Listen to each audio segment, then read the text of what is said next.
உண்மையிலே அந்த ஐஸ்வர்ய தந்தவர் கர்த்தர். பொன் வெள்ளி எல்லாம் அவர் தான் தந்தவர், நாங்கள் அல்ல. நாங்கள் வேலை செய்கிறோம், உழைக்கிறோம். ஆனா நான் சொல்லக்கூடாது, நான் உழைச்சுத்தான் இந்த சங்கம வானிலையை கட்டினேன்னு சொல்லக்கூடாது.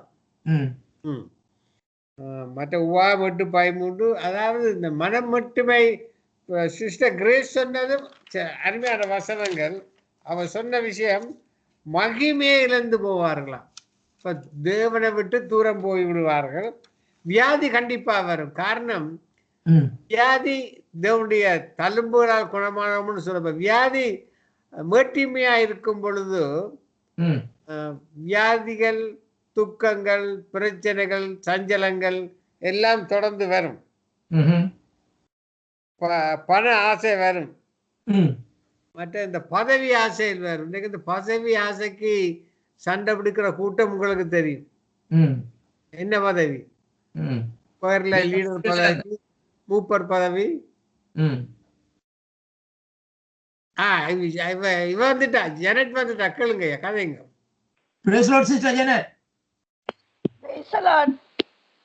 நீங்கள் என்ன மாதிரி இந்த நாளும் இந்த தலைப்பு தெரியும் தானே உங்களுக்கு?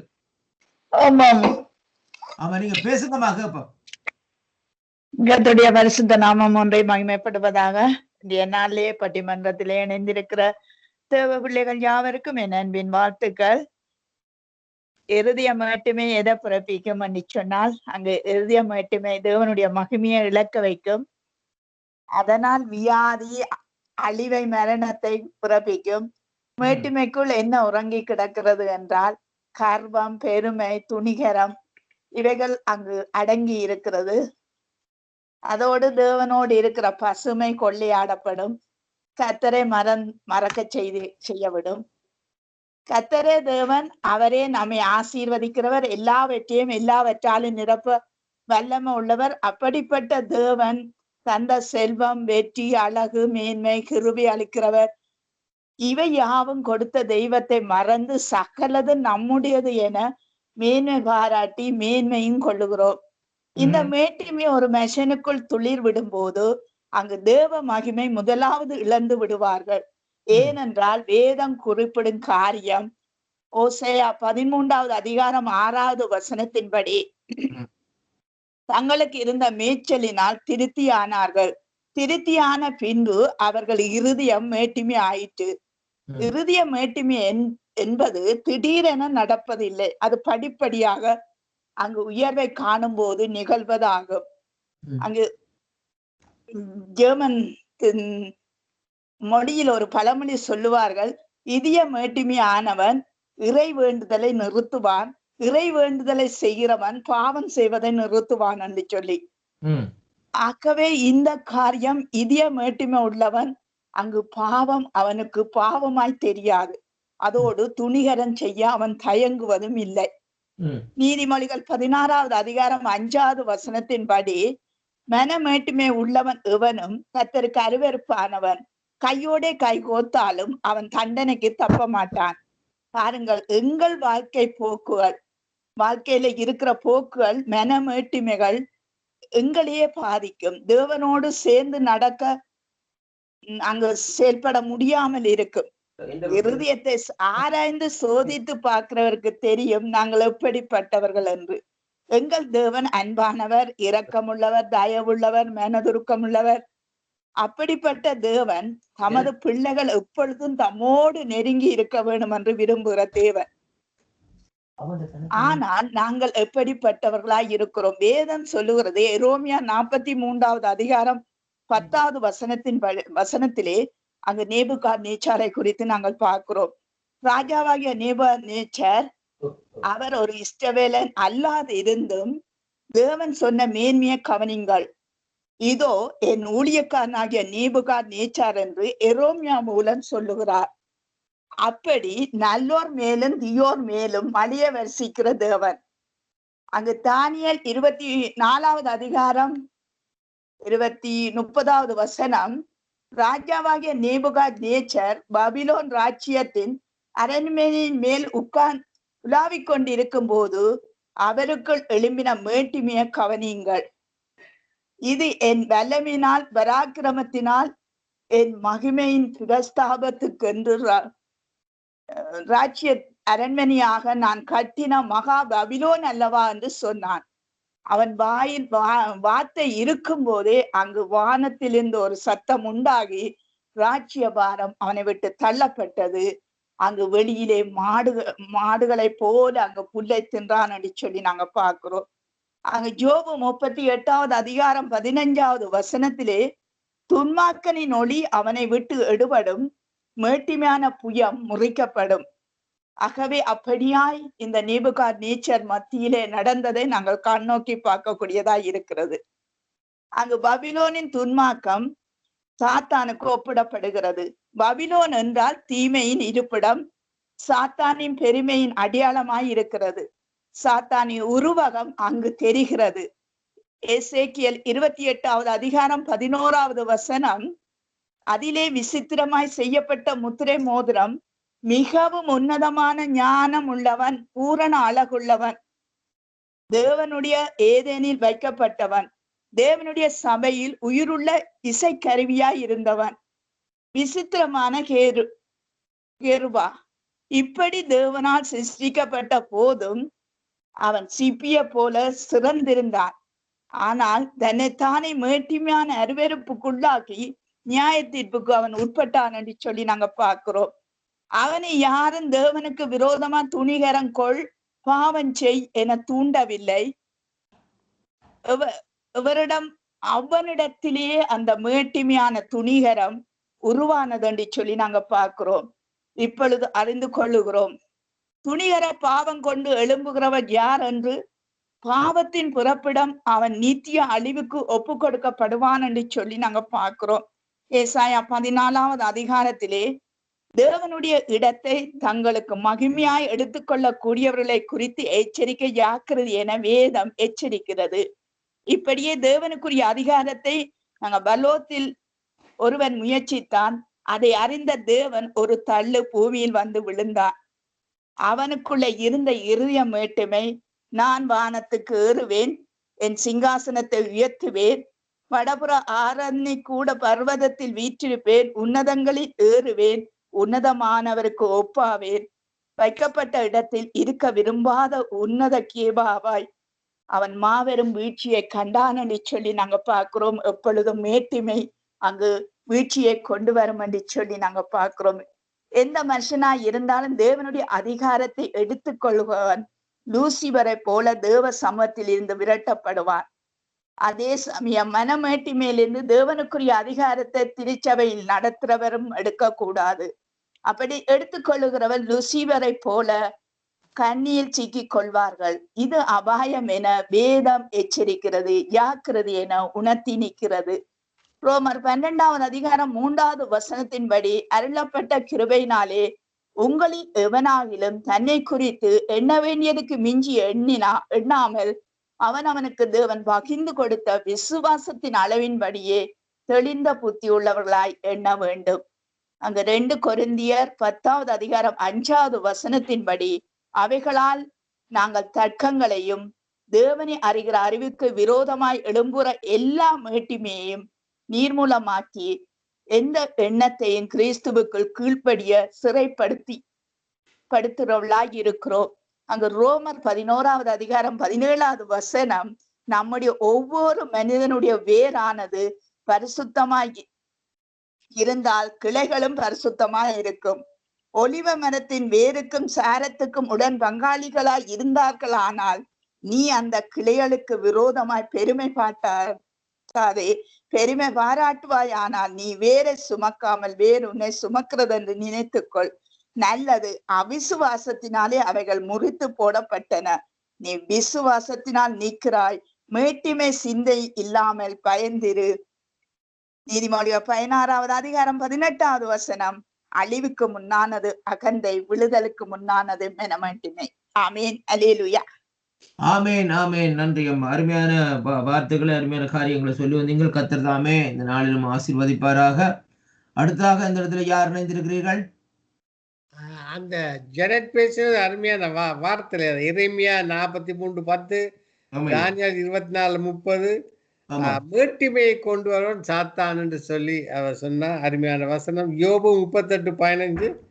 அதுல சாபத்தின் பிறப்பிடம் மிதமிஞ்சி எண்ணக்கூடாது அவர் சொன்னார். ரோமர் 12:3 மிதமிஞ்சி எண்ணக்கூடாது. 2 கொரிந்தியர் 10:5 மிகவும் அழகா காட்டினாய. எனக்கு ஒரு கேள்வி ஐயா, நாங்கள் பாவத்தினால சாபத்தினால மீட்கப்பட்ட நாங்கள் தானே, அப்ப சத்துரு தானே இந்த மனமட்டியை கொண்டு வருகிறான்? அது உண்மைதானே. இப்ப பாருங்க ஐயா, இப்ப உதாரணத்துக்கு வேதத்துல சொல்லப்படுகிற காரியம் என்னன்னா, ஒரு மனுஷன் அதாவது ஒரு பாவத்திலிருந்து விடுதலை ஆக்கப்பட்டால், இப்ப ஒரு குடிவரைக்கு அடிமையா இருந்து விடுதலை ஆக்கப்பட்டால் அவனை சத்ருவா என்ன செய்வான்டா அந்த வழிக்குத்தான் திரும்ப கொண்டு வந்து டச் பண்ண பாப்பான் ஐயா. அப்ப அந்த வழிக்கு டச் பண்ண வரைக்குள்ள மறுபடியும் அதுக்குள்ள சந்திக்கிற அளவு வைப்பான். என்னன்னு சொல்லி சொன்னால் அவனுக்கு தெரியும் எந்த இடத்துல. இப்ப பாருங்க, அவன் எல்லாவற்றையும் மறைஞ்சிருக்க. பாருங்க, ஆண்டவரே அவன் அந்த நீங்க பாத்தீங்கன்னு சொன்னா மத்தேயு 3:அதிகாரத்தில் சொல்லப்படுறது, ஆண்டவரை பார்த்தான். ஓகே, இவர் அங்கு ஆவியானவரா வனாந்திரத்தை கொண்டு போய் வந்துட்டார். ஓகே, இவரே நீ காரியத்தை பார்க்கணும், இவர் பசியோட வாரார் என்று அவனுக்கு தெரிஞ்சிட்டுது. அதான் சொன்னா கல்லுகளை அப்பமாக்கி சாப்பிடும்னு சொல்லி. அவன் ஐயா நம்முடைய காரியங்கள் எல்லாவற்றையும் ஒரு சில காரியங்கள் எல்லாவற்றையும் என்று சொல்ல முடியாது. ஒரு சில அந்த மாமிசத்துக்குரிய காரியங்களை அறிஞ்சு வச்சுக்கிறான் ஐயா. மாமிசத்தின் இச்சைகள், அவன் மாமிசத்தின் இச்சைகள் இப்படிப்பட்ட காரியங்களுக்கு அவன் அதிபதி தானே. இப்ப நாங்க செய்யற காரியங்கள் எல்லாம் அந்த பிசாசாவன் பார்த்து கொண்டிருக்கான். இங்கே இந்த குடும்பத்துக்கு நுழையலாம், எந்த நேரம் நுழையாம எதிர்பார்த்து கொண்டிருக்கிறான். அவன் நுழையலாம் பார்த்து. அப்ப எந்த இடத்துல நாங்கள் எந்த இடத்துல ஜெபம் இல்லாதபடி கெப்பருதோ டக்குன்னு அதுக்கு ஜாயின் பண்ணிடுவான். அப்ப அதான் அந்த முக்கியமான காரணம். அப்ப பாருங்க, அது என்ன செய்வான், அந்த இடத்துல பிள்ளைகளுக்கு பிரச்சனையை போடுவான், அல்லது பாக்குறவங்கள மனைவிக்குள்ள பிரச்சனை போட கணவனுக்கு பிரச்சனை போடுவான், அல்ல வேற ஒரு பிரச்சனையை போடுவான். இப்ப ஜோம் பண்ணிக்க பாருங்க, நீங்க ஜோம் பண்ணி கொண்டிருக்க டெலிபோன் கால் வரும், கவனிச்சு பாருங்க. ஐயா நான் ஒன்றை சொல்றேன், இந்த வேலை செய்யாத டெலிபோன்களை வேற ஃபிக்ஸ் பண்ணி ஜோம் பண்ணுங்க, அந்த டெலிபோன் வேலை செய்யும். அதான் செய்து பாருங்க ஐயா.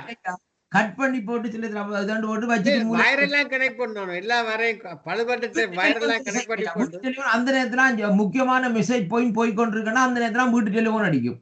பாருங்க, நாள் பூரா அடிக்க மாட்டாங்க, 2-3 நாள் பூரா அடிக்காது டெலிபோன், அந்த நேரத்துல அடிக்கும் வீட்டு டெலிபோன்டா. பாருங்க, இதான் அந்த அவனுடைய தந்திரங்களும் அவனுடைய காரியங்களும். பாருங்க ஐயா, இந்த நேரத்திலே இந்த பட்டிமன்றத்தை பேசிக்க சங்கம வானொலி அங்க இந்த இணைப்பை துடிந்துட்டு விட்டான். இதுவும் சத்துருடைய விளையாட்டு தானே. அது அவன் விளையாட்டு தான். ஆனா அவன் எப்படித்தான் இருந்தாலும் ஐயா, அவன் நம்ம மேற்கொள்ள முடியாது. அவன் ஆண்டவரை மேற்கொண்டவனா இல்ல தானே. அப்ப அதே மாதிரி இன்றைய பாருங்க, அவர் இப்ப இதை மேற்கொள்ள இன்றைய பாருங்க, அவர் எப்படித்தான் இல்லைன்னா இந்த மற்ற ரேடியோல கனெக்ட் பண்ணி தான் இருக்கு ஐயா. ஐயா ஜனத் சொன்னா சாபத்தின் புறப்படம் தான் இந்த மேட்டுமையை கொண்டது. ஆமா, சாபத்தின் புறப்படம். நாங்களே சாபம் இல்லாம நீக்கிட்டோம் ஐயா. சாபம் இல்லாம நீக்கிட்டோம் ஐயா. இப்ப பாருங்க ஐயா, வேதம் சொல்லுது ஐயா, சாபம் அதாவது வாசல் படியில் படுத்திருக்கும் என்று தானே சொல்லப்படுது ஐயா. நீக்கிட்டோம் என்று சொல்லி நாங்கள் எப்படித்தான் வெளியால போனாலும் நமக்குள்ள ஏதாவது ஒரு சில சலனம் வரைக்குள்ள ஐயா, நம்மோட அந்த பாவங்கள் தொடர்ந்து வரக்கூடிய சந்தர்ப்பங்கள் இருக்குது. மறுபடியும் எல்லாரும் ஒரு பரிசுத்தவான் சொல்ல முடியாது ஐயா. இப்ப பாருங்க, பரிபூர்ணப்பட்ட மனுஷன் பரிசுத்தமான சொன்னா ஆண்டவராய் இயேசு கிறிஸ்து ஒருவரை தர. ஏன்னா அவரே வேதம் சொல்லுது, ஒரு பாவம் அறியாத சுத்த கண்ணன் ஆண்டவரை பற்றி சொல்லப்படுது. அது சரி, ஆமென். அப்ப அப்படி என்று சொல்லி பார்க்கல இன்றைக்கு நாங்கள் திரும்ப இடமெல்லாம் பாவம் தானே. நாங்கள் இப்ப காலமேல ஒழும்பேக்கல. வேதம் சொல்லுது ஐயா, ஒரு மனுஷன் கற்பந்தரிக்கிறது, பாவத்திலே கற்பந்தரிச்சு பாவத்திலே பிறந்து கடைசி ஆண்டவர் அறியாம இருந்தா அவன் பாவத்திலே மரிச்சு போறான். ஆனால் ஒரு ஆண்டவரை அறிஞ்சவன் மறுபடியும் பாவத்தில விழமாட்டான் என்று சொல்லி நாங்கள் உறுதியா சொல்ல முடியாது. அப்படி சத்துருவான. சரி, ஆமென். இப்ப என்னன்னு சொன்னாலே, எப்ப ஒரு மனுஷன் ஆண்டவரை ஞானஸ்தானம் பெற்று ஆண்டவர் அறிஞ்சு ஆவிக்குள்ள இருந்து பெரிய வல்லமுள்ள ஊழியக்காரனா இருந்தாலும் அவன் பாவத்துல விழக்கூடிய சந்தர்ப்பங்கள் அந்த நேரங்கள் எல்லாவற்றையும் இந்த நாட்கள்ல சில வேளையில சில காரியங்கள் நடக்கும் ஐயா. அப்ப அவனை வல்லமையா பயன்படுத்துறதுல அவன் என்ன செய்வான்னு சொன்னால், இவனோட தந்திரமான காரியத்தை பயன்படுத்தி அந்த ஊழியரை கொண்டு வந்து மறுபடியுமா என்ன செய்வான்னு சொன்னால் இந்த பாவத்துக்குள்ள விழும்படியாக ஒரு காரியத்தை செய்து வைப்பான் ஐயா. பணம் பெண் மகிமைக்கு விழுத்தி விட்டுருவான். அப்ப அப்படி பாருங்க, இன்றைக்கு வேதம் சொல்லுது பண ஆசை எல்லா தீமைக்கும் வேறுன்னு சொல்லி. இன்றைக்கு பணத்துக்கு அடிமையா இருக்கிற எத்தனை பேர் இருக்கணும் பாத்தீங்களா? அதாங்க அந்த சகோதரர் ரோமர் 12 மிஞ்சி என்ன வேண்டாம், உண்மைதான். நம்ம பாருங்க அதான் முக்கியமான காரியம் என்னவென்று சொல்லி சொன்னால், நாங்கள் எப்படித்தான் ஜாக்கிரதையா இருந்தாலும் சில வேளையில அவனை சைட்டா டச் பண்ணி கொண்டு போகத்தான் பார்ப்பான். ஆனால் நமக்கு தேவன் கொடுத்திருக்கிற பலத்தோட தான் நாங்கள் ஓடிக்கொண்டே இருக்க வேண்டுமோ ஒழிய நம்முடைய மாமிசத்திலே ஒரு நாளும் ஓட முடியாது. அதுக்காண்டி தானையா ஊழியக்காரரை பாருங்க, யாரா இருந்தாலும் பிரசங்கம் பண்ண சொல்லுவாங்க, நீங்க ஆவியானவரோடு நடவுங்கன்னு சொல்லி. ரோமர் 8ஆம் அதிகாரத்துல பாத்தீங்கன்னா, ஆவியின்படி நடக்கிறவர்களுக்கு ஆக்கின தீர்ப்பு இல்லை என்று வேதம் சொல்லுகிறது. அப்ப அதே மாதிரி இன்றைக்கு ஆவியோடு நாங்கள் நடப்போமா இருந்தால் இந்த பாவம் நம்மை மேற்கொள்ளுவதை நாங்கள் ஓரளவுக்கு தடுத்துக் கொள்ளலாம். இன்றைக்கு அதைத்தான் இந்த சபை காரியங்கள், சபை கூடுவர்களை விட்டு விடாங்க. இப்ப ஜனங்களோட தேவ பிள்ளைகளோடு நாங்கள் சந்திச்சு சில காரியங்களை பேசுகிற வழியிலேயே நமக்குள்ள ஒரு அனல் ஒன்று மூழ்குற காரியமா இருக்கு. அப்படியான சூழ்நிலையில அந்த நம்முடைய சிந்தனை பாவத்தை சிந்திக்க பாருங்க. இப்ப இன்றைக்கு இந்த பட்டிமன்றமோ இல்ல பாட்டுக்கு பாட்டோ ஒரு காரியம் இன்றைக்கு ரேடியோல இல்லையோன்னு சொல்லி சொன்னால் நாங்கள் என்ன செய்வோம்? டிவியை தான் போய் பார்த்துட்டு இருப்போம், இல்லையோமோ? ஆமேன். அப்ப டிவியை பார்த்துட்டு என்ன வரும்? பரிசுத்தமா வரும், ஜிங்கிடு ஜிங்கிடு தான் வரும். அப்ப அதுதான் முக்கியம். அப்ப அதெல்லாம் மறுபடியும் பாவத்துல விட வேண்டிய காரியம். அப்ப பாருங்க, ஏன்னா வேதம் வாசிக்க விட மாட்டான் ஐயா. வேதம் வாசிச்சு கொண்டிருக்கல டக்குன்னு நித்திரைய வர பண்ணும். ஆனா டிவில நல்ல ப்ரோக்ராம் டிவி படம் போடுது பாருங்க, அப்ப நித்திரையும் கொள்ள மாட்டோம், போய் பார்த்துட்டு இருக்கதான் சொல்லும். சில நேரத்தில் என்னுடைய மனைவி சொல்லும், என்ன ஒரு தடவை இன்றைக்கு கோல் பண்ணே இல்லை என்று. அப்ப நான் சொல்லுவேன், ஜோமணி பாருங்க கோல் வரணும். அப்ப இதே மாதிரிதான் இன்றைக்கு சாத்தியங்கள், இன்றைக்கு காரியங்கள் எல்லாம் இன்றைக்கு இப்படியான காரியங்கள் இருக்கு. அப்படியானால் இந்த முக்கியமா பார்க்கிற காரியம் என்னன்னு சொன்னா, இன்றைக்கு மனுஷனுக்கு மேட்டின்மை வருவதற்கு காரணம் என்னன்னு சொல்லி சொன்னால், நாங்கள் இந்த தேவனுடைய பட்சத்திலே தேவனுடைய சமூகத்திலே நாங்கள் இல்லாமல் இருக்கிற வழியில அந்த மேட்டிமையான காரியம் நமக்குள்ள வரும். பாருங்க, இந்த சகோதரிகள், இந்த சகோதரி கிரேஸ், மற்றது எங்கட செல்வி ராமச்சந்திரன், மற்ற சகோதரி ஜெனட் இவர் சொன்ன காரியங்களை பார்க்கல சில காரியங்களை சொல்லியிருந்தாங்க பாருங்கள். சகோதரி செல்விவர் சொன்னது கர்த்தருக்கு விரோதமான காரியங்கள் சொல்லி, சகோதரி யாரு ஜெனட்டோ, சகோதரி யாரு கிரேஸ் அவர் சொல்லியிருந்தாங்க 2 நாளாம் 26ஆம் அதிகாரத்துல ஊசியாவுடைய மேட்டிமையான காரியங்கள். இப்ப நீங்க கூட அந்த காரியங்களை சொல்லியிருந்தீங்க, இவர்கள் சொல்லியிருந்தாங்க நாட்கள்ல. அப்ப பாருங்கள், அந்த தேவனை விட்டு மறக்கிறதுக்கு முக்கியமான காரியம் என்னவென்று சொல்லி சொன்னால் இந்த மேட்டிமையான காரியம் என்று தான் பார்க்கக்கூடியதா இருக்கு ஐயா. பொருங்கய்யா, இப்ப பாச ஜெனட் பாச கிரேஸ் அழைப்போம். அவ 2 காரியம் சொன்னால் மகிமையை இழந்து போவார்கள், வியாதி வரும். அதை பற்றி அவளிடம் கேட்போம்.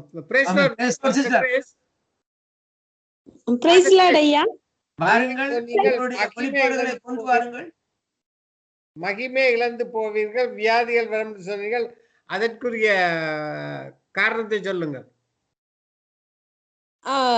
இப்போ இந்த மனமேட்டிமையின் உறைவிடம் யாருன்னு பார்த்தா லூசிபர். ஐயா, அந்த லூசிபர் கிட்ட தான் தொடங்குது அந்த மனமேட்டிமை. வேதத்துல லூசிபர் எசேக்கியேல் 28 நம்ம பார்க்கிற 2வது வசனத்துல கர்த்தராகிய ஆண்டவர் உரைக்கிறது என்னவென்றால், உன் இருதயம் மேட்டிமை கொண்டு நான் தேவன், நான் சமுத்திரத்தின் நடுவே தேவசனத்தில் வீற்றிருக்கிறேன் என்று சொல்லி உன் இருதயத்தை தேவனின் இருதயத்தை போல ஆக்கினாலும் நீ மனுஷனே அல்லாமல் தேவன் அல்ல என்று பார்க்கிறோம். இந்த லூசிபரை ஆண்டவர் பரலோகத்துல முக்கியமான தூதர்கள் 3 பேரு. ஒண்ணு இவர் கேருஃப், காப்பாற்றுகிறதற்காக வைக்கப்பட்ட லூசிபர். அவருக்கு அருமையான கேருஃப்ங்கிற பட்டத்தை கொடுத்திருந்தாரு, அதை இழந்து போனாரு. அடுத்தது பார்த்தோன்னா மிகாவேல், காப்ரியேல். இந்த 3 தூதர்கள்ல இவர் ஆண்டவரை நல்ல இசைத்து புகழும்படியாய் அவருடைய இசையில ஆண்டவர் நல்ல மயங்கி கொண்டிருந்தார், அதை பிரியமா ஏற்றுக்கொண்டார். அதனால அவருக்குள்ள ஒரு பெரிய பெருமை வந்துருச்சு. அப்போ அந்த பெருமை வந்ததுனால தான் அவருடைய இருதயம் சொல்லுது, நீ ஆண்டவருடைய இருதயத்தை இந்த இருதயத்தை தான் அந்த பெருமை முதலாவது பிடிக்குது. பிடிச்சிட்டு நீ ஆண்டவருடைய இருதயத்தை போல அந்த இருதயத்தை மாற்றுது. அந்த 5வது வசனத்துல, உன் வியாபாரத்தினாலும் உன் மகா ஞானத்தினாலும் உன் பொருள்களை பெருக பண்ணினா உன் இருதயம் உன் செல்வத்தினால் மனமேட்டிமை ஆயிற்று. இந்த லூசிபருடைய ஆவி என்ன செய்து, காரு, பங்களா, வியாபாரம், தொழில், பிசினஸ் நிறைய கொண்டுட்டு வந்து பாரு, உன்னை விட யாரும் இல்லை, ஆண்டவருடைய பிள்ளைகளுக்கும் அவன் மனமேட்டிமையை கொடுப்பான். பாரு, உன்ன மாதிரி பிரசங்கிக்கிறவங்க யாரும் இல்லை, உன்ன மாதிரி சபை நடத்துறவங்க யாரும் இல்லை, உன்ன மாதிரி பாடுறவங்க உன் சர்ச்சில் பாரு இவ்வளோ ஆத்துமா, இப்படி தந்திரமா அவன் தந்திரமா பேசி நம்ம இருதயத்தை கெடுத்து அந்த மகிமையை இழக்க வச்சிருவான். அந்த பிரசன்னத்தை இழக்க வச்சிருவான். அப்போ பாருங்க, இவன் இழந்து போன மகிமை இவனோட போக கூடாது, எல்லாரையும் மகிமை இழக்க வச்சு நம்மளுக்கு ஆள் சேர்த்திக்கணும், நம்ம எல்லாருடைய இருதயத்தையும் மனமேட்டிமை ஆக்கணும்னு அவன் கெர்ஜிக்கிற சிங்கம் போல சுற்றி திரிகிறவனாய் இருக்கிறான் என்று சொல்லி பார்க்கிறோம். அடுத்தது 6லயும் பார்க்கிறோம், நீ உன் இருதயத்தை தேவனின் இருதயத்தை போல ஆக்குனபடியினால், உன் ஞானத்தை, உன் ஞானம், உன் அழகு, உன்னுடைய மினுக்க, அந்த லூசிபருக்கு 12 நவரத்தினங்களால ஆண்டவர் ஆடை கொடுத்திருந்தா அவன் பரலோகத்துல எந்த பக்கம் திரும்பினாலும் அப்படி ஜொலிக்குங்களாம். அப்படிப்பட்ட மகிமையான ஒரு உடையை ஆண்டவர் அவருக்கு கொடுத்திருந்தார். அந்த மினுக்குனால அவருக்கு பெருமை வந்து விட்டது. பூரண அழகுள்ளவனா அவனை படைச்சிருந்தாரு, அதுலயும் அவருக்கு பெருமை. தேவனின் தோட்டமாகிய ஏதேன்ல அவன் இருந்தவன், 12 நவரத்தினங்களும் அவனை மூடி கொண்டு இருந்ததுன்னு 13வது வசனத்துல பாக்குறோம். நீ சிருஷ்டிக்கப்பட்ட நாள்ல உன் மேளம், உன்னுடைய நாகசுரம், வாத்தியம் எல்லாமே உனக்காக ஆயத்தப்படுத்துது. நீ காப்பாற்றுகிறதற்காக படைக்கப்பட்ட கேருஃபு அப்படி அக்கினிமயமான அந்த கற்களின் நடுவே உலாவி கொண்டு இருக்கிறவனாய் இருக்கிறான். அவங்கிட்ட ஒரு குறையும் இல்லை என்று 15வது வசனத்துல பாக்குறோம். ஆனா என்னைக்கு மனமேட்டிமை வந்துச்சோ அன்னையில இருந்துதான் அவனுக்கிட்ட குறைய பார்த்தாங்க அப்படின்னு சொல்லி இந்த இடத்துல நம்ம படிக்கிறோம். அதுக்கப்புறம் அவங்ககிட்ட ஒரு குறைவு கூட கிடையாது. ஆகையால் தான் அந்த வியாபாரம், பொண்ணு, பொருள், மிகுதியான ஆடம்பரங்கள், மிகுதியான ஆசீர்வாதங்கள் நாம வரும்போது அந்த ஆசீர்வாதத்தை கொடுத்த இறைவன் மீது, கர்த்தராகிய ஆண்டவர் மீது நம்ம இருதயத்தை வைக்கணுமோ தவிர இந்த உலகத்துல இருக்கிற பொருள்கள் மேலும் ஆஸ்திகள் மேலும் இருதயத்தை வைத்து மனவேட்டிமை ஆயிட்டோம்னா அந்த மகிமையும் அந்த ஐஸ்வர்யமும் நம்மை விட்டு போயிட்டு அவன் எப்படி ஒரு மிகப்பெரிய தூதனா இருந்து பலட்சியமா அப்படியே ஒரு அழுகி போன பிணத்தை போல கீழே தள்ளப்பட்டான் என்று பார்க்கிறோம். அப்படிப்பட்ட மகிமையை விட்டு அசிங்கப்பட்டவனாய் கீழே விழுகிறான். அப்படித்தான் நம்மளையும் அந்த மகிமையும் போயிடும், எல்லாமே நம்மளை விட்டு போயிடும். 17வது வசனத்துல உன் அழகினால் உன் இருதயம் மேட்டிமை ஆயிடுச்சு. இன்னைக்கு நிறைய பேரு தன்னைத்தான் நாம ரொம்ப அழகா இருக்கிறோம், அந்த அழகே அவர்களுக்கு ஆபத்தாக்கி அவர்களை அழித்து விடுகிறது. ஆகையால் இந்த மகிமை அவனை விட்டு போயிடுது. அவனுடைய அந்த அழகு எல்லாம் இழந்து மனிதனை விட கேவலமா போயிட்டான் என்று பார்க்கிறோம். மிகப்பெரிய தேவதூதன், ஆனா மனிதனுக்கு சமமா கூட அவனை எண்ணப்படவில்லை. ஆனா இந்த மனமேட்டிமையை கொண்டு வருகிற லூசிபர் எப்பெல்லாம் அந்த மனமேட்டிமை டக்குன்னு நம்மள அப்படியே தலை தூக்கி பாக்குதோ, இயேசுவின் நாமத்தினால லூசிபரனுடைய ஆவியை கீழே போ, என்னை ஆளுகிறவர் பரிசுத்த ஆவியானவர் என்று நாவினால் அறிக்கை பண்ணும் போது அந்த மனமேட்டிமையை ஜெயித்து அந்த மகிமையானவருடைய மகிமையும் பிரசன்னத்தையும் நம்ம நிலையாக வைத்துக் கொள்ளலாம். ஐயா, ஆமென். நன்றி கிரேஸ். ஐயா சொல்லுங்க ஐயா. அருமையான ஒரு விளக்கத்தை கொடுத்தாரு. நீங்க என்ன சொல்றீங்க?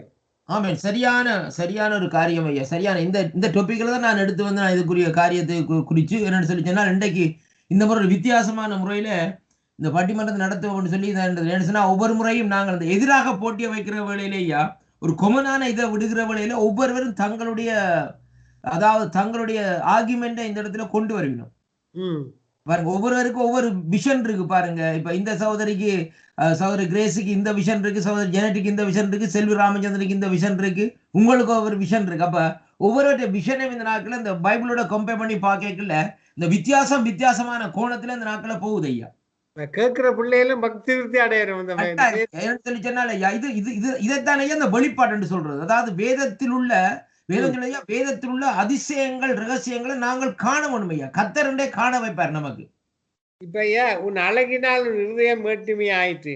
அப்ப அந்த அழகை கொடுக்கிறவர் கர்த்தர் தானே ஐயா. அழகா கொடுக்கிறவர் கர்த்தையா, கர்த்தர் தானே. அழகு கர்த்தர் இல்லைன்னு சொல்லவில்லை. ஆனா அந்த அழகினால கேடு விளைக்கிற காரியங்கள் இருக்கு. இன்னைக்கு பாருங்க, இன்னைக்கு ஒரு சிலரை பாருங்க, இன்னைக்கு ஆம்பளையா இருந்தாலும் சரி பொம்பளையா இருந்தாலும் சரி பாருங்க, ஒரு நல்ல வடிவான ஒரு சிவல தோற்றமா, சிவல உயரமா, தலைமையர் நீட்டல் அப்படியே வடிச்சு ஹேர் ஸ்டைல பண்ணி கொண்டு இருக்கிற ஆம்பளையை பாருங்க, அவரை பொடி பில்டிங் செய்து உடம்ப ஃபிட்டா வச்சு அவர் கொஞ்சம் தான் ஒரு பெரிய அழகான வருவார் நடிப்பார் ஐயா. சரியா ஐயா? அது கொஞ்ச காலத்தான் அவற்றை ஆட்டங்கள் பாருங்க. அதே மாதிரி ஒரு பொம்பளையை எடுத்து பாருங்க, அவங்க கொஞ்சம் நிறமா இருக்கட்டும், நல்ல கொஞ்சம் இதா இருக்கட்டும், ஆள் கொஞ்சம் இந்த வடிவா இருந்தேன்னு சொன்னா அவ உடனே அதுக்கேற்ற மாதிரி என்ன செய்யணும்னு சொன்னால் மற்றவர்கள் கவரும்படியா தான் உடைகளை போடுவேன் ஐயா. ஆம்பளைலையும் அதே காரியம் தான், பொம்பளையிலும். அப்ப பாருங்கள், என்னன்னு சொல்லி சொன்னா அவர்கள் எதை கவனிக்கிறான்னு சொன்னால் தங்களுடைய சரீரத்தையும் தங்களுடைய உடையையும் தங்களுடைய அழகையும். அப்ப பாருங்க, அவர் என்ன மற்றவன் பார்த்து தன்னை வடிவா இருக்கிறாய், தன்னை இப்படி செய்கிறாய் என்று சொல்லி சொல்லுவோம் ஐயா. அந்த நோக்கத்துல அப்ப அது இது வந்து எப்படி காரியம்னு சொன்னா அவருக்குள்ளே ஒரு மேட்டிமையை கொண்டு வருது ஐயா. அதே மாதிரி பாருங்க, உன்னத பாட்டுல சாலமன் எழுதுறாரு இல்லையா, அதாவது ஆண்டோட அழகு குறிச்சு வரைய தெளிவா அழுகிறாரு ஐயா. தலை தங்கமயமானவர், தலைமையில் சுருளானவர், பெண்மையின் சிவப்பு மரவே நேசர் என்று சொல்றாரு ஐயா. அப்ப அந்த அழகுக்குரியவர் என்று சொல்லி இன்றைக்கு நாங்கள் பார்க்க வேண்டுமா இருந்தால் என்னுடைய ஆண்டவராய் இயேசு கிறிஸ்து ஐயா எப்படித்தான் நாங்கள் சித்தரிச்சாலும் அழகுக்கு அவர் தானே அளவினுடைய இருப்பிடமும் அவர் உறவிடவுமாய் இருக்கிறார் ஐயா. ஐயா சொல்லுங்க. லூசிபருக்கு அத்தனை அழகையும் மினுக்கையும் ஆடம்பரத்தையும் வாத்தியத்தையும் எல்லாமே கொடுத்தது அவர் தாங்கயா. அது சரியான முறையில சொல்லுங்க. அது அவர் சரியான முறையில பயன்படுத்தாதனால அவரை விட்டு போயிடுச்சு. சரியான முறையில அழகா நம்மள படைச்சிருக்கிறாரு. அதை சரியான முறையில நம்ம அமைதலோட சாந்தத்தோட தாழ்மையோட அனுபவித்தா அது என்னால அந்த மகிமை நம்மளுக்குள்ள இருந்து போகாதுங்கய்யா. எல்லாமே கொடுக்கிற ஒரு ஆண்டவர் தான். அத நம்ம பயன்படுத்துற விதத்துல தாங்க இருக்கு. ஆமா, உண்மையான விளக்கம் என்ன சொன்னால் நாங்கள் தேவன் தருகிற அந்த ஈவுகளை நாங்கள் சரியாக ஒரு சீரான வழியில நாங்கள் நடத்துவோமா இருந்தால் நாங்கள் கஷ்டப்பட வேண்டிய அவசியம் இல்லையம்மா. சில பேருக்கு பாருங்க ஐயா, காசை கொடுத்தோன்னே அந்த காசை என்ன செய்யறேன்னு சொல்லி தெரியாது ஐயா, கண்ட எல்லாம் வேண்டுவாங்க. அப்ப இதுகள் எல்லாம் வந்து ஐஸ்வர்யத்தையும் சம்பத்தையும் கொடுக்கிறது கர்த்தர். வேலையில அதை நாங்க துர்பிரயோகம் செய்யற வேலையில ஐயா, அப்ப அந்த இடத்துல வந்து கடைசியா போனப்ப நாங்க என்ன சொல்ல பிச்சைக்காரனா போறோம் கடவுளை தான் திட்டுறோம் நாங்க. இவர் என்ன பிச்சைக்காரன்? அப்ப ஆண்டவர் பிச்சைக்காரனா இருக்கணும்னு சொல்லி ஒரு மனுஷனையும் இந்த உலகத்துல படைக்கவே இல்லை. நாங்களாய்த்தானையா பிச்சைக்காரனை வாரமே ஒழிய. இன்றைக்கு உதாரணத்துக்கு பாருங்க, ஒரு முறை நான் ஒரு காரியத்தை கேட்டேன் ஐயா. அங்க ஒரு காரியத்தை சொன்னாங்க, பக்கத்து வீட்டுக்காரன் வந்து அவன் கொஞ்சம் சம்பளம் கூட எடுத்து நல்லா வேலை செய்யறான், நல்ல வடிவான ஒரு வீட்டை வேண்டி நல்ல வடிவான காரை வேண்டி வச்சுக்கிறான். இங்க இப்ப இது அவன் வீட்டு பக்கத்துல இருக்கிற கொஞ்சம் நடுத்தரமான குடும்பம். அவங்க சொன்னாங்க, இல்ல நீ புருஷனக்கார அடிச்சுறாது, அந்த காரை வேண்டி இந்த வீட்டை வேணும். காரை வீடெல்லாம் வேண்டியாச்சு, கடைசியா கட்டுறது காசு முடியாது, சம்பளம் காணாது. என்ன நடக்கும்? இதானையா அந்த மனுஷனுடைய அந்த ஒரு முட்டாள்தனமான காரியம். இப்ப மற்றவனை பார்த்து இவன் நல்லா இருக்கிறான் என்ற ரீதியில நாங்கள் நல்லா வர வேணும், இப்படியாக செய்யணும்னு சொல்லி தவறான வழியில நாங்கள் காரியத்தை செயல்படுறது தேவனுக்கு பிரியமில்லாத காரியம். என்னன்னு சொல்லி சொன்னால் விரலுக்கு தக்க வீக்கம் இருக்கும்னு சொல்லி பழமொழி சொல்லுவார்கள் ஐயா. சிந்தனை கொண்டு வரும் சாத்தான் தானே, சாத்தான் தான் சிந்தனையோட அடிக்கிறான். இப்ப பாருங்க சொல்லுவான் ஐயா, என்ன உனக்கு பிறகு வந்தவன் நல்லா இருக்கிறான், உன்னாலதானே முடியாம இருக்குன்னு சொல்லி கேட்டால் எப்படி இருக்கு? அப்ப இதுதான் இந்த முக்கியமான காரியம் ஐயா. நல்ல தலைப்பு. இந்த தலைப்பை இன்னொருக்கா நாங்கள் கத்தரி சித்தமான அடுத்த வருஷத்துல இன்னொருக்கா பார்த்து இந்த தலைப்பை ரிப்பீட் பண்ணுவோம், திரும்ப ஒருக்கா வேற விதத்துல அனைவர் கேட்கணும் ஐயா. இந்த தலைப்பினுடைய விஷயங்களை, இந்த தேவதாசர் கொடுக்கிற விளக்கங்களை கேட்கணும் அனைவர். இப்ப உண்மையா ஐயா பாருங்க, இந்த சகோதரிமார்கள் வந்து பேசிச்சு நம்ம கேட்க ஒரு சந்தோஷமா தான் இருக்கு. இப்ப அவங்க தங்கட நான் ஏற்கனவே சொல்லி இருந்தபடி தங்களோட விளக்கங்களை சொல்லி நம்ம ஐயா உண்மையிலே தெளிவான ஒரு காரியங்கள், தெளிவான ஒரு இதுகள் வந்து இப்ப ஒரு நீர் வந்து தெளிவா இருந்தால் தானேயா அந்த நீருக்கு அடியில இருக்கிற என்ன சாமான்னு கண்டுபிடிக்கலாம். இப்ப அவர்கள் வேத வாக்கியங்கள் கூட தானே இந்த விளக்கத்தை தாராங்க. உண்மைதான். நாங்க பொது அறிவிலையோ காரியத்திலே சொல்ல இல்லாத சொல்லலையா, வேதத்துல என்ன எழுதப்பட்டிருக்குதோ அதைத்தானே இந்த இடத்துல வந்து நாங்கள் பேசிக்கொண்டிருக்கிறோம் ஐயா. ஆமேன் ஆமேன் ஆமேன் ஆமேன். நல்லொரு தலைப்பு நாங்கள் மீண்டும் கொண்டு வருவோம். காரணம், இந்த சத்துருவானவன் சங்கம வானொலி இணைப்பை துண்டித்து விட்டான். ஆனவே இந்த தலைப்பை பாஸ்டர் மீண்டும் கொண்டு வந்து இந்த ஊழியக்காரர்கள் பேசின இன்றைய ஜானட் எல்லாரும் வந்து இந்த விளக்கத்தை திருப்பி கொடுக்க வேணும். இதை ரேடியோ மூலம் எல்லாரும் கேட்க வேணும், கட்டாயம் கேட்க வேணும். நாங்கள் எங்கட செல்வி அம்மா அவன் கட்டா போயிட்டுது, அவன் கனெக்ஷன் இதெல்லாம் போயிட்டுது, அவன் கனெக்ஷன் இருந்தா அவன் ஒப்பீனியனும் என்ன மாதிரி கேட்டுக்கொள்ளலாம். பாபம் கத்திரித்தமான அடுத்த முறை கத்தர் காரியத்தை செய்வார் ஐயா. ஆமே, அவன் நல்ல விளக்கத்தை கொடுத்தா ஐயா. என்றால் தேவன் செய்த நன்மையில மறக்க செய்யுமா? உண்மைதான் உண்மைதான். அதான் முக்கியமான பாயிண்ட். சொல்லுங்கம்மா. அதுதான் உண்மைங்க, அதுதான் உண்மைங்க. அதான் அதுக்குரிய காரியத்தை நான் இப்ப சொல்றேன் ஐயா. இப்ப நாங்க ஜோம் பண்ணி முடிப்போமா மகேந்திரம் ஐயா? ஜோம் பண்ணி முடியுங்க. ஓகே, நான் அதுக்குரிய காரியத்தை சொல்றேன் ஐயா. இப்ப இந்த இடத்துல இன்றைய நாள் நாங்கள் எடுத்துக்கொண்ட அந்த விஷயம் என்னவென்று சொன்னால் ஐயா, வேதத்தில இருந்து அதாவது மேட்டின்மையை குறித்து இந்த நாட்களை எடுத்திருந்தோம் ஐயா. இந்த மேட்டின்மையை குறிச்ச இடத்துல இந்த இடத்துல பேசுற இடத்துல சகோதரி கிரேஸ் அவர்கள், சகோதரி ஜெனட் அவர்கள், சகோதரி செல்வி அவர்கள், நீங்கள் கூட இந்த சில காரியங்களை சொல்லியிருந்தீங்கள். நீங்கள் சொன்ன காரியங்கள் எல்லாம் இந்த நாட்கள்ல இந்த நான் எடுத்திருந்த அந்த 3 பாயிண்ட்ஸுக்குள்ளே இந்த நாட்களே இந்த காரியங்கள் வந்திருக்கு ஐயா. முதலாவது எசேக்கியேல் 28ஆம் அதிகாரம் 5வது வசனத்திலே, அதாவது உன் வியாபாரத்தினாலும் உன் மகா ஞானத்தினாலும் உன் பொருட்களை பெருக பண்ணாய், உன் இருதயம் செல்வத்தினாலே மேட்டிமை ஆயிட்டு சொல்லி அந்த 28ஆம் அதிகாரத்தில் சொல்லப்படுது. அப்ப இது ரூசிவேலுடைய காரியத்தை குறிக்குது ஐயா. அடுத்தது 17வது வசனத்தில் சொல்லப்படுகிறது, உன் அழகினால் உன் இருதயம் மேட்டிமை ஆயிட்டு, உன் மினுக்கு வஸ்திரத்தின் உன் ஞானத்தை கொடுத்தாய், உன்னை தரையிலே தள்ளி போடுவேன், ராஜாக்கள் உன்னை பார்க்கும்படி அவர்கள் உன்னை முன்பாக வேடிக்கையாக்குவேன். இதுவும் அவனுக்கு சொல்லப்பட்ட காரியம் ஐயா. பாருங்கள், அவர்கள் இந்த இப்படிப்பட்ட காரியத்தை நிமித்தம் என்ன நடக்குன்னு சொல்லி சொன்னால், நீங்கள் கூட இந்த வார்த்தை எடுத்து வந்தீங்கள். ஓசியா 13ஆம் அதிகாரம் 16வது வசனம், இந்த நாட்களிலே தங்களுக்கு இருந்த மேய்ச்சலினால் திருப்தியான பின்பு அவர்களுடைய இருதயம் மேட்டிமை ஆயிற்று. அந்த வார்த்தை ஆச்சரிய குறியோடு நிக்குது ஐயா என்று சொல்றது. அதனால் என்னை மறந்தார். அப்ப முக்கியமான பாயிண்ட் என்னவென்று சொல்லி பார்க்கவில்லை, இருதயம் மேட்டிமையானே நாங்கள் என்ன செய்வோம், கர்த்தரை மறப்போம். அதை செய்த நன்மையில மறந்துடும். அதான் கர்த்தரை மறப்போம். கம்ப்ளீட்டா மறக்கலாம், பவ கட்டையா கம்ப்ளீட்டா எல்லாம் மறந்தாச்சு. அப்ப பாருங்க, இதான் நடக்கிற காரியம். அப்ப பாருங்க, இன்றைக்கு ஆண்டவருடைய காரியம். இப்ப இன்றைக்கு ரூசிவேலுக்கு ஆண்டவர் செய்த காரியம் என்னென்றால், அவனை கொண்டே பரலோகத்துல கொண்டே இருத்தி அவனை நீ வேர்ஷிப் பண்ணணும், வேர்ஷிப் லீடர். அது சாதாரணமா விட இல்லை, ஒரு மூளைக்கு இருந்து கிட்டார் அடிச்சு கொண்டு இருந்த விட இல்லை. அவனுடைய வேதத்துல இந்த சகோதரி சொன்னது போல அவனுடைய வஸ்திரத்திலே எல்லாம் பாத்திய கருவிகள் தொங்குவாம் ஐயா. நடந்து கொண்டு போய்களே மியூசிக் போவான் இந்த எசேக்கியேல் தீர்க்கதரிசி சொல்லப்படுது. அப்ப பாருங்க, அப்ப அந்த இன்றைக்கு பாருங்க, இந்த இப்படி அந்த அவனுடைய செயல்பாடுகள் அப்படி இருக்கேக்குள்ள, அப்படியான ஒரு நல்ல நிலையில இருந்தவன், வர்ஷிப் பண்ணி கொண்டு ஆண்டவரையே மகிமைப்படுத்தி கொண்டு இருக்கிறவன், திடீரென்று அவனுக்குள்ள ஒரு மேட்டிய வருது, நான் ஆண்டவரை விட உயர்ந்தால் என்ன? அப்ப இந்த நிமிஷம் இந்த காரியத்து நிமித்தம் தான் அவன் அங்கே தள்ளப்பட்டான் என்று சொல்லி இந்த நாட்களை பார்ப்போம். தள்ளப்படுவதற்கு முக்கியமான காரியம் மேட்டிமை. அப்ப இன்றைக்கு அவன் அந்த மேட்டிமையால என்ன நடக்கிறான்னு சொன்னால், ஆண்டவரை மறந்துட்டான். அதனாலதான் இன்றைக்கு ஆண்டவருக்கும் எதிராக நிற்கிறான், ஆண்டவருடைய பிள்ளைகளுக்கும் எதிராக செயல்படுகிறான்.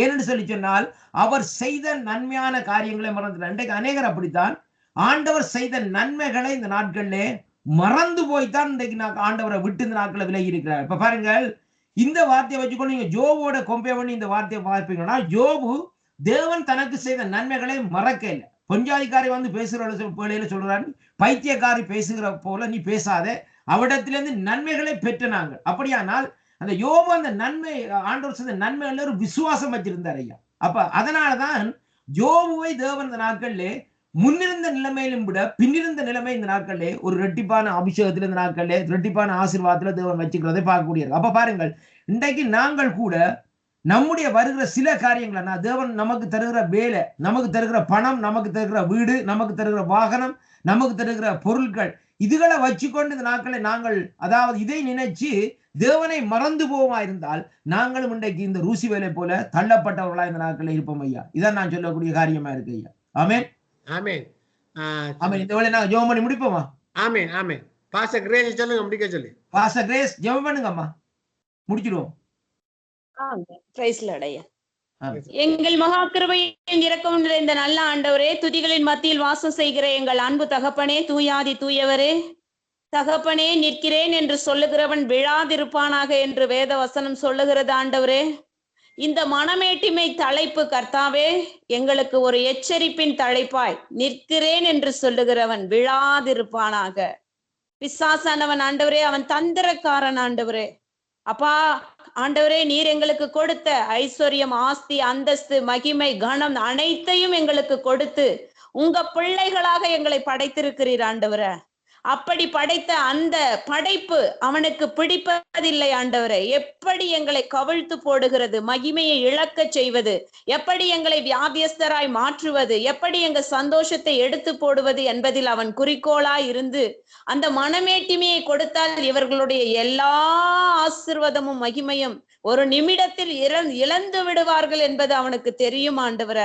உமது பிரசன்னம் எங்களை விட்டு விலகிவிடும். மனமேட்டிமை உள்ளவன் எவனும் கர்த்தருக்கு அருவருப்பானவனாய் மாற்றி விடுகிறான் சாத்தானானவன் ஆண்டவரே. அதே சமயத்துல மனமேட்டிமை உள்ளவனை அவர் தூரத்திலிருந்து அறிகிறார் என்று பார்க்கிறோம். ஆண்டவரே, நீ தூரத்திலிருந்து அறிந்தால் எங்கள் நிலைமை என்ன ஆகும் ஆண்டவரே? இந்த நாளில் கூட இந்த லூசிபரனுடைய ஆண்டவரே அந்த மனமேட்டிமை கர்த்தாவே எஸ்ராஜா எங்களையும் கர்த்தாவே இந்த உலகத்தில் உள்ள ஜனங்களையும் வஞ்சித்து அவர்கள் ஆசீர்வாதத்தை கெடுக்காதபடி ஒரு எச்சரிப்பின் தலைப்பாய் நீர் எங்களுக்கு கொடுத்திருக்கிறீர். இதை நாங்கள் நினைவு கூர்ந்து கொண்டே சாத்தானை காலில் மிதிக்கிற அனுபவத்தை ஒவ்வொரு நிமிடமும் எங்கள் வாழ்க்கையில் நீர் கட்டளையிடும் ஆண்டவரே. இந்த தலைப்பை எஸ்ராஜா கொடுத்த தேவ மகனுக்காய் நாங்கள் செபிக்கிறோம். அவருக்கு நீர் கொடுத்த தலைப்புக்காய் உமக்கு நன்றி. இந்த நாளில் கர்த்தாவே எங்கு 2 பேர் 3 பேர் என் நாமத்தினால கூடியிருக்கிறீர்களோ அங்கே அவர்கள் மத்தியில் நான் உலாவி கொண்டிருக்கிறேன் என்று சொன்னீரே. அப்படியே எங்கள் மத்தியில் உலாவி நல்ல விளக்கத்தை கர்த்தாவே எங்களுக்கு நீர் கொடுத்தீரே. ஒவ்வொருவருக்கும் ஒவ்வொரு விதமாய் நீர் பேசினீரே.